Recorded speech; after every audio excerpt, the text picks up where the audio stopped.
Hi, it's Psychic White Star, and this is my vodcast on frequently asked questions of psychics and healers. Today is kind of a heavy subject. It's divorce with kids. So if you're at the point where you know you want to divorce your partner and you have kids and you're worried about the impact on them, this can sometimes prevent you from following your own happiness because you're concerned about your kids and you want to know how it's going to affect you. And some people will talk to me about that. It's a pretty common question, unfortunately. And you have to really be at that point where you know nothing's going to work. Maybe you've tried counseling or your partner doesn't want to do counseling and you're really just miserable all of the time. If you really are really miserable and if someone lays a hand on you, then the kids are not a consideration. Just get out of the relationship, because if they lay a hand on you, they're going to lay a hand on the kids too. That's just a given. Or they're not going to be, they're not going to be a good parent to the kids. So that's a whole nother situation that you should take care of, and get help for. If you're at another situation where you just want to know, you can kind of tolerate it, but you just want to know what's going to happen, I can give you a general guideline, but all kids are different. For example, when I was a kid, I really wanted my parents to get divorced. I would have been happy if they did get divorced because they were at each other's throat all the time.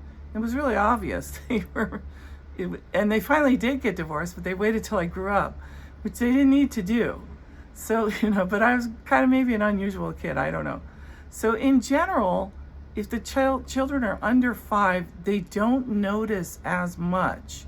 They get used to a new situation with custody or whatever. It isn't as bad for children under 5. Children between 7 and 13, it's going to be rough on them, most likely. Some children, unusual children, might not be. They might just, I don't care. You guys hate each other anyway, so whatever.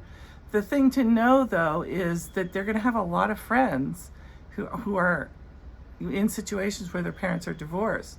So they're not going to be alone. I mean, it's not the 1800s or something.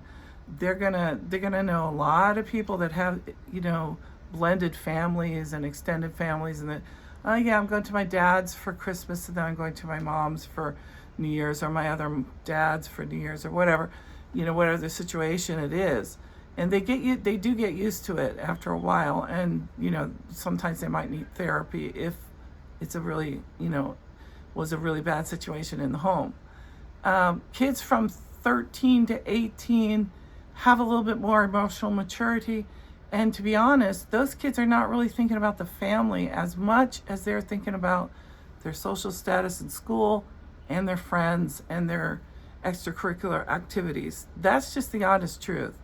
They might handle it a lot better than you would think, because again, they're going to have a lot of friends in that situation, and they're much more concerned about hanging out with their friends than they are with you.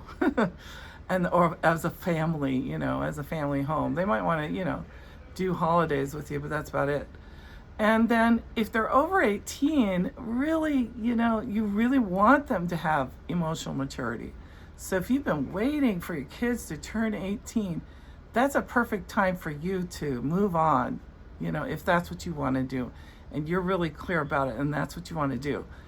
Those kids, if they don't have the emotional maturity at that age to handle it, I don't know, they're going to be focused on getting their own families and their own social networks that have nothing to do with you. So that's a general guideline. I hope you don't have to go through it, but if you do, you have my love and support. So if you like what I have to say, give me a like, and you can subscribe. Thank you. Bye.